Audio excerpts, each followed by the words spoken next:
સીએનજીના ભાવમાં થયેલા વધારાને કારણે મધ્યમ વર્ગ અને ગરીબ વર્ગને વધુ એકવાર મોંઘવારીનો માર સહન કરવાનો વારો આવ્યો। હવે લોકોને રિક્ષામાં સવારી કરવી મોંઘી પડશે। રિક્ષામાં મુસાફરી માટે ખિસ્સા ખાલી કરવા પડશે, કેમ કે ટ્રાન્સપોર્ટ કમિશનરના વાંકે મુસાફરોને દામ ખંભવાનો વારો આવ્યો છે। સીએનજી ગેસના ભાવમાં સતત થઈ રહેલા વધારાને પગલે રિક્ષા ચાલક એસોસિએશને ભાડામાં વધારો કર્યો છે। સરકારના નિયમ મુજબ જે મિનિમમ ભાડું 20 રૂપિયા હતું તે હવે રિક્ષા ચાલકો સીધું 30 રૂપિયા વસૂલશે, એટલે કે 1200 મીટરની મુસાફરી માટે હવે ખિસ્સામાંથી 10 રૂપિયા વધારે ઢાળવા પડશે। એટલું જ નહીં, હવે 1 કિલોમીટરના 15 ને બદલે 20 રૂપિયા વસૂલવામાં આવશે। ટૂંકમાં કહીએ તો 2 થી 3 કિલોમીટર માટે જે ભાડું 50 રૂપિયા હતું તેના હવે 70 રૂપિયા અને 5 થી 6 કિલોમીટર માટે 95 ને બદલે સીધા 130 રૂપિયા ચૂકવવા પડશે। સરકાર અને રિક્ષા ચાલકોની આ લડાઈમાં પીસાવાનો વારો મધ્યમ અને ગરીબ વર્ગનો જ આવ્યો છે। છેલ્લા 1.5 મહિનાથી સતત રજૂઆત કરવામાં આવી છે।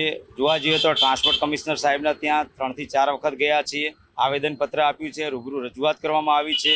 વાહન વ્યવહાર મંત્રી શ્રી હર્ષ સંઘવી સાહેબના ત્યાં પણ રૂબરૂ ગયા છે, રૂબરૂ રજૂઆત કરી છે, આવેદનપત્રો આપ્યા છે। એક નહીં ઘણા બધા યુનિયન સંગઠન સમિતિ દ્વારા આ રજૂઆત કરવામાં આવી છે, કારણ કે છેલ્લા 4 વર્ષથી રિક્ષા ડ્રાઈવરના ભાડામાં 1 પણ રૂપિયાનો ભાવ વધારો કરવામાં નથી આવ્યો। એ પર કિલોમીટર હોય કે મિનિમમ હોય, 1 પણ રૂપિયાનો ભાવ વધારો એમાં કરવામાં નથી આવ્યો। એ પીડા તો હતી જ, સામે વારંવાર સીએનજી ગેસનો ભાવ વધી રહ્યો છે। જોવા જઈએ આ મહિનામાં 2 વખત વધ્યા અને ગયા મહિને પણ વધ્યો, 3 વખત ભાવ વધ્યો, તો 6 થી 8 રૂપિયાનો જે ભાવ વધારો પર કિલો પર થયો તો આ બી માર છે। એક બાજુ મોંઘવારીએ માજા મૂકી છે, દરેક ચીજ વસ્તુના અત્યારે ભાવ વધી ગયા, પેટ્રોલ, ડીઝલ, દૂધ, તો આ બધી બોજ ડ્રાઈવર ઉપર આવી રહ્યો છે। એટલે ના છૂટકે વારંવાર રજૂઆત કરવા છતાં નિર્ણય સરકાર દ્વારા લેવામાં ના આવતા અમે આપમેળે જાહેર કર્યું છે કે જેની અંદર સરકાર દ્વારા જ્યારે જાહેર થાય ત્યારની વાત ત્યારે આ અમારી ડિમાન્ડ હતી। એક મિનિમમ ભાડું 30 રૂપિયા અને પર કિલોમીટર 20 રૂપિયા રિક્ષા ડ્રાઈવર લઈ શકે છે, જેમાં આપના માધ્યમથી અમારી વિનંતી છે પેસેન્જરો પણ અમને સાથ અને સહકાર આપે, કારણ કે 4 વર્ષથી દરેક લોકોના પગાર કે દરેક ચીજવસ્તુના ભાવ વધ્યા છે,